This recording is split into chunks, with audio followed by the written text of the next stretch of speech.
The first sergeant XO for giving me a chance to do this way today, right? So, one of the coolest things about getting promoted to sergeant first class is I got to reach out to a lot of people from my past who some of them I haven't talked to in a long time.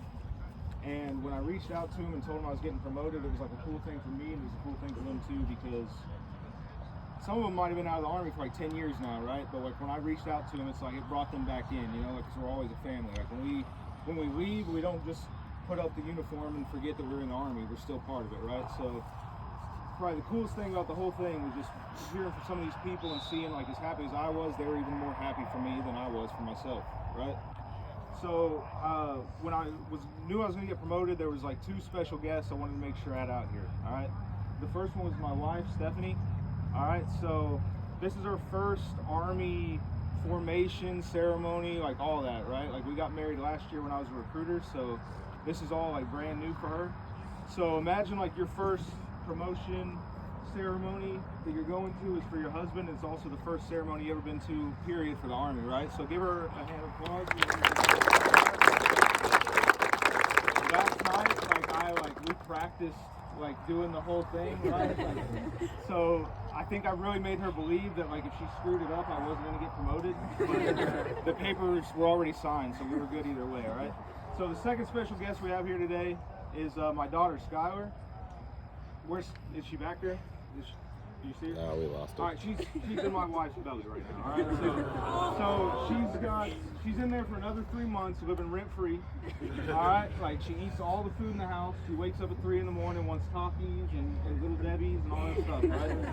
So we're not going to give her a full-on applause because she's only here because she had to be. But let's give her a little golf clap. So if she actually chooses to show up at the next promotion ceremony, if I'm not lucky, then we'll give her a full-on applause. But y'all know the Army, like we don't get a trophy just for showing up, right? We get good conduct medals. That's it's a little different. All right, so that's the last thing I'm gonna say about myself, because the reason I want to do it this way, where in front of all y'all, is because if you're all gonna have to listen to me, I wanted to make sure that I could tell y'all some stuff that would help you.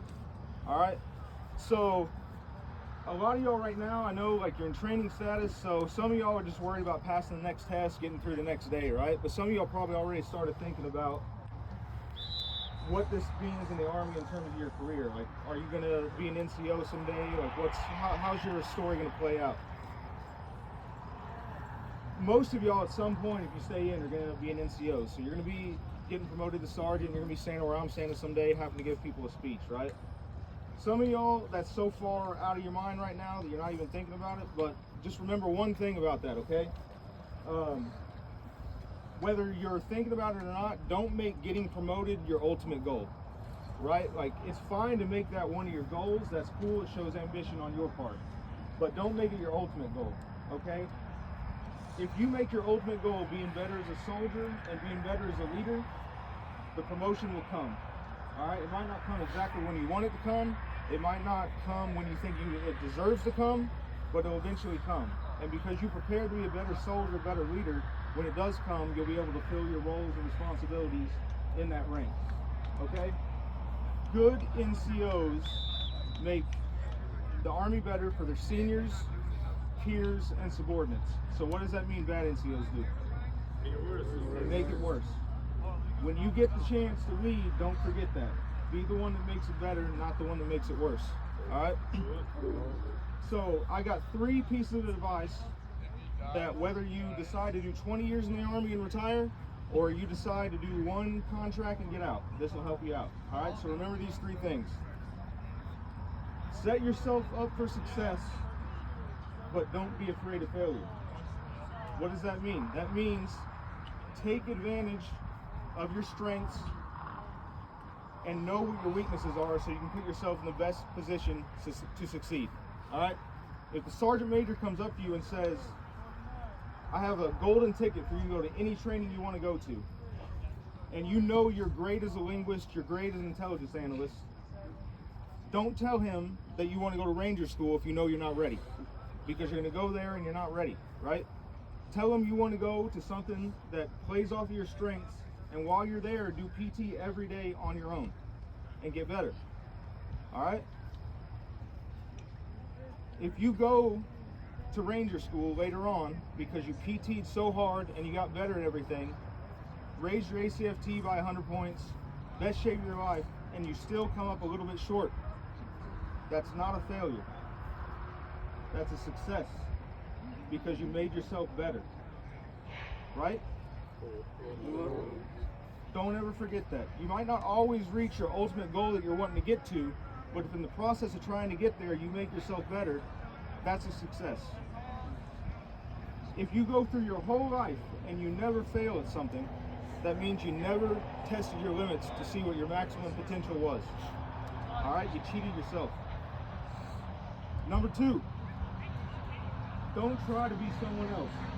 It's hard enough to be yourself. All right? There's a lot of different ways to do things. In the Army, we teach you the standard way. All right? Because we need to know that you know at least one way to do things that will turn out successfully. But that doesn't mean it's the only way to do things. Just like there's not only one way to be successful as a soldier or as a person. All right? Figure out what works for you. Don't focus on what you can't do. Focus on what you can do and getting better at it. All right? If you're doing something and you know you're doing it right, don't worry about what everyone else thinks. Just do you. All right? The last thing I want to say is treat people well. Every time you do something for one person, you make the world better for everybody. Right? If you wake up today and you walk by 10 people and you say something nice to every one of them, 9 of the 10, it doesn't matter to. All right? They're just going about their day. That's fine. But if one of those 10 people heard something positive and realizes their life matters because of what you said to them, you made a difference. In my class, where's my QB students? All right? Someone didn't even raise their hand. Wow. So in my class, like, we have fun, right? We joke around. All right? If they mess up, I laugh at them. All right? If I mess up, they laugh at me. And then I smoke them.